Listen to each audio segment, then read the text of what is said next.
Joining me now, Senator Kevin Cramer of North Dakota. Senator Cramer, welcome back, sir. Can you weigh in on the, I'm reading this. Look, I might add the Senator Manchin's people were very hospitable and cooperative to hashing through what's actually in this bill regarding what's called generation shifting, which means EPA does not have the authority to end fossil fuels for power generation, whether it's coal or natural gas.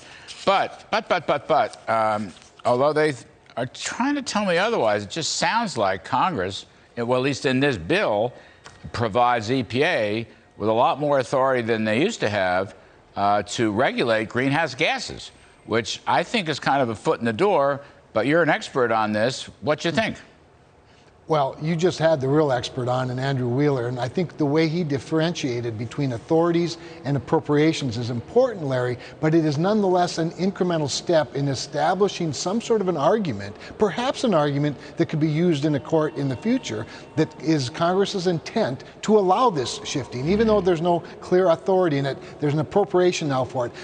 I intend to go after that $45 million for sure that you all were talking about that relates to the EPA or the West Virginia versus EPA case specific to Section 111 and other sections. But there's a whole host of other appropriations that give the EPA weird authorities, quite honestly. I want to read one to you that's really important. There's a section on electric generation or on electricity generation that has $17 million for a whole bunch of different things. In other words, several times it says $17 million. But here's an $18 million expenditure that I'm going to read it word for word, and I'll emphasize a few key words. It's page 670 of the bill for those of you that want to read along.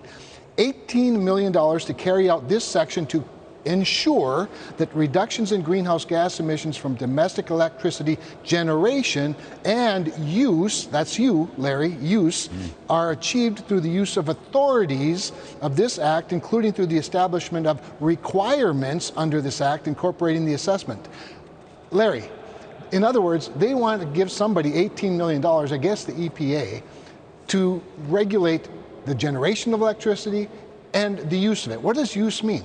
They want to use requirements in the authorities.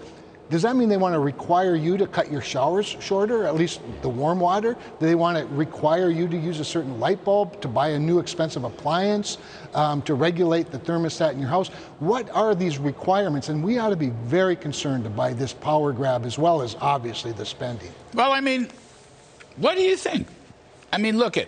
Let's step back for a minute. All this legislative minutia. Yeah. There's nothing changing here. This bill is completely part of the war on fossil fuels. Yes, only this time it's worse because they want to jack up $700 or $800 billion worth of taxes along with it, which boggles the mind. That's, to me, that what you got here is $250, $300 billion of social spending for Obamacare. By the way, for families that don't need it. You got a gigantic tax hike, which will make the recession worse. There is no inflation reduction, but you have a war against fossil fuels, which, along with the federal spending, might well make inflation worse in the future. To me, that's what's the essence of this bill. Other than that, it's a great bill, Larry. That's right. Yeah. I know. Besides that, Mrs. Lincoln, what did you like about the play? Yeah, I know. I get that. Exactly. I get that. It's just off, but you're exactly right, and they may very well succeed at this. As you know, it comes down to Kyrsten Sinema at this point, so they may very well succeed, except for this. You and others are sounding the alarm. Guys like me and my 49 closest friends in the United States Senate are sounding the alarm, and we're preparing with a whole host of amendments that we'll bring to the floor, and we'll force people like Joe Manchin to correct course if they're willing to do that. And I'm telling you, Larry, my goal is to make it darn uncomfortable for Democrats to either vote for this package or to not vote for some of the amendments that help clean some of this stuff up. Well, look not to put too fine a partisan point on it, but since I want to kill the bill, it's no it's a partisan bill. That's all it is, right? It's a partisan bill. That's exactly right. It was sprung on the GOP at the last minute after the CHIPS Plus vote. But the thing is, every race, every Senate race, every House race, I don't care, governors, whatever, Newt Gingrich has made this point in his newsletter. Republicans should confront Democrats about where they stood on this bill and on the provisions.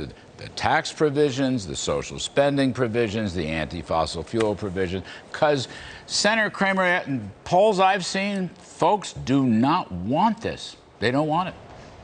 Well, even if they think they want it, Larry, when they see their inflation go higher, when they see the price at the pump go higher, the price of food go higher, when they see that they're going to have to start rationing their food, when they're going to have to, start rationing their travels, which is already happening, when you see personal credit, personal debt going up to $16, $17 trillion as people max out their credit cards just to pay the bills, that's going to have a negative effect on election day for Democrats. The problem is, between now and election day, we have to hold these people to account. And that's the point you're making that's very important. That's what we're going to do when we have the vote-a-rama, when we offer up our amendments, when we force the debate, when we require Democrats to explain themselves on this stuff. But it's also why Chuck Schumer did this so quickly. It's why they did it right after, to your point, right after the CHIPS vote, and why they want to get this done before the weekend's over, because they don't want Democrats to go home before they vote on this, because they're going to get an earful when they do.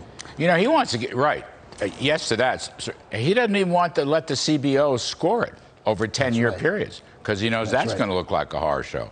And it is. I mean, some of this stuff is just crazy. Anyway, Senator Kevin Kramer, thank you, sir. As always, illuminating the issue. We appreciate it.